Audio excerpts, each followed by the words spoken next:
यहाँ नौकरियां गिनवा सकता हूं, तरक्की के काम गिनवा सकता हूं, रोजगार की बात कर सकता हूं, क्यों? लेकिन वो सब बेमाने हैं जब तक हमारी इज्जत ना हो, पहचान ना हो, हमारी शनाख्त ना हो, हमारा वकार ना हो।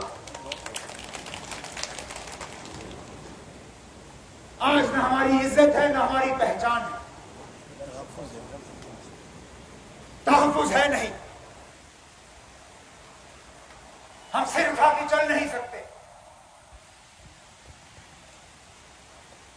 सिर नीचे करके चलना पड़ता है कि पता नहीं कहां से नया सियासी हमला हमारे खिलाफ होगा।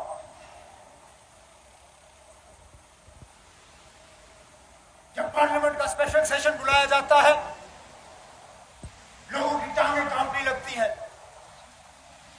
कि पता नहीं 5 अगस्त 2019 का अगर कुछ अधूरा रह गया होगा, ये मतलब उसको पूरा करने जा रहे हैं। 370 खोखला किया, 35A हटाया,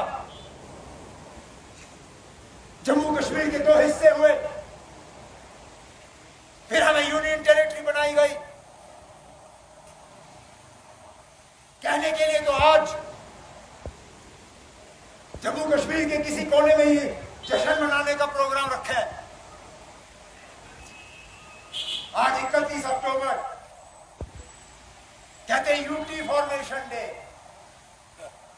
यही दिन जम्मू कश्मीर की रियासत को यूनियन टेरिटरी में तब्दील किया। आज तो हमारे लिए मातम का दिन है, आज तो हमारे लिए अफसोस का दिन है, आज तो हमारे लिए काले झंडे का दिन है।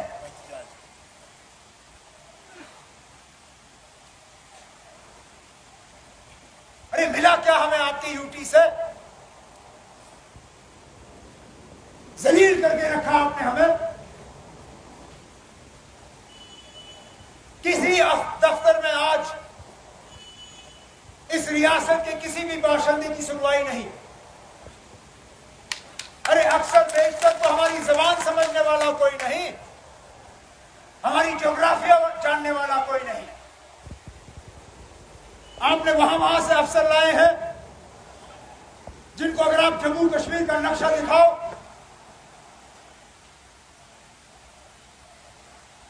तो उनको करना जो है नक्शे पे नजर नहीं आएगा।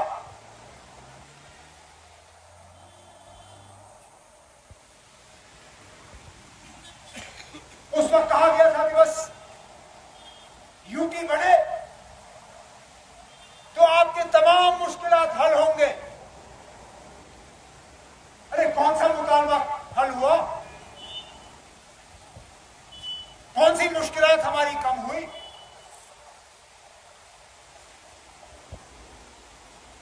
क्या दिया?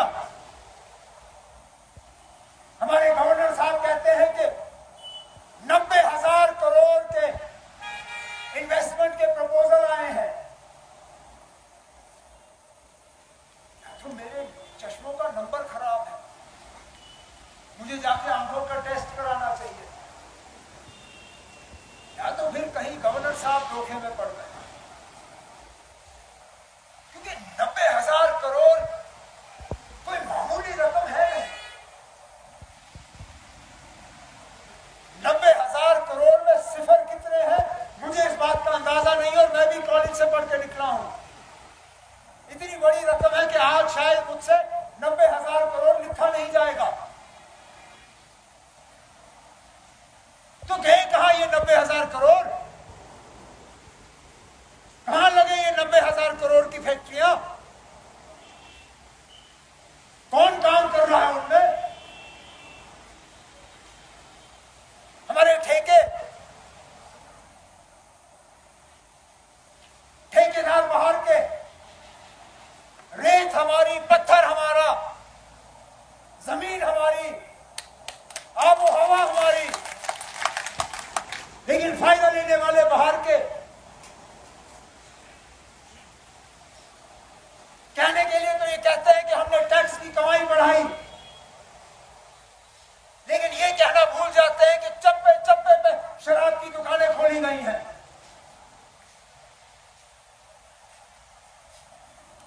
शराब की दुकान खोलोगे,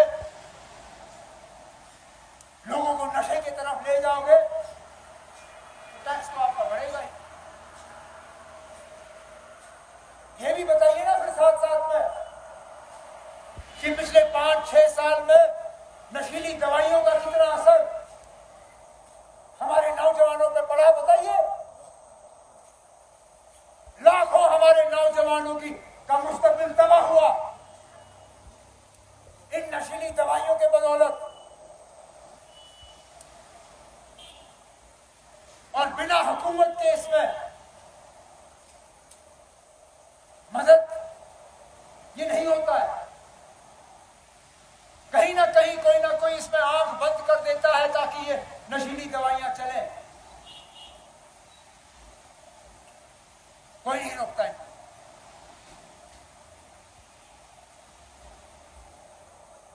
हम जब अमन से रहने की बात करते हैं तो हमें ताने मिलते हैं। हम किसी और की बात नहीं दोहराते। हम उस वक्त के वजीर आजम अटल बिहारी वाजपेयी साहब की ही बात याद दिलाते हैं, जिन्होंने कहा था कि हम दोस्त बदल सकते हैं, पड़ोसी नहीं। हमें अपने हमसाए मुल्क के साथ ताल्लुकात बनाने ही होंगे।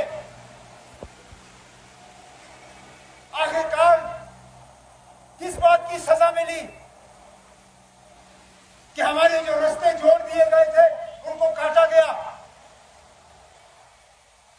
चाहे वो टीटवाल के रास्ते, चाहे वो पुंछ रावलाकोट के रास्ते, चाहे वो उड़ी मुजफ्फराबाद का रास्ता। अगर थोड़ी बहुत हमारी तिजारत चल रही थी, थोड़ा खरीद फरोख्त का काम चल रहा था, तो नुकसान किसको? आखिर फायदा हमें ही हो रहा था ना।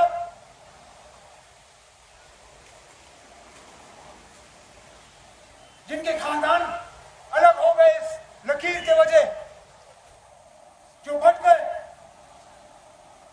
जिनको थोड़ी बहुत सहूलियत मिलती थी आने जाने में,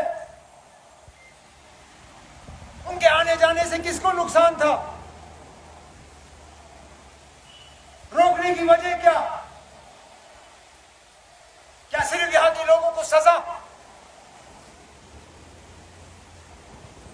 फिर ये बीजेपी वाले कहते हैं कि उन्होंने तूफान किया यहां पर, उनकी ए टीम, बी टीम, सी टीम, डी टीम यहां पे आके वोट मांगे। अरे किस चीज के लिए?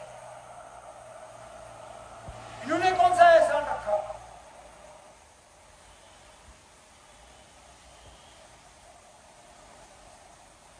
मायूसी और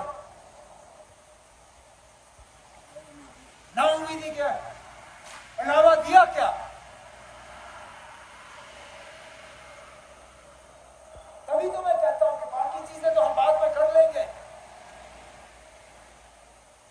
लेकिन सबसे पहले हमें वो खोई हुई इज्जत, वो खोई हुई शनाख्त जो है, उसको वापस लाके यहां बरकरार करना है। फिर बाकी चीजों की तरफ हम जाएंगे।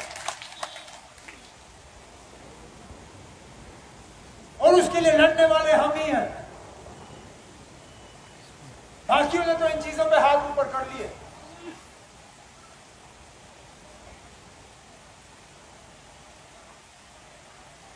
उनकी तो आवाज हर चीज पे गायब हो जाती है।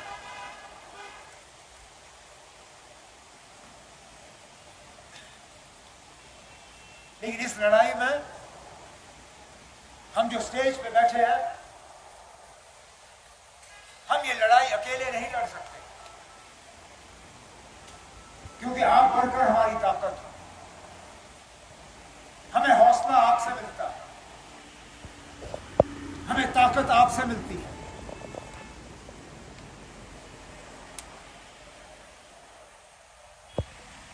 मैं चाहूंगा कि नेशनल कॉन्फ्रेंस यहां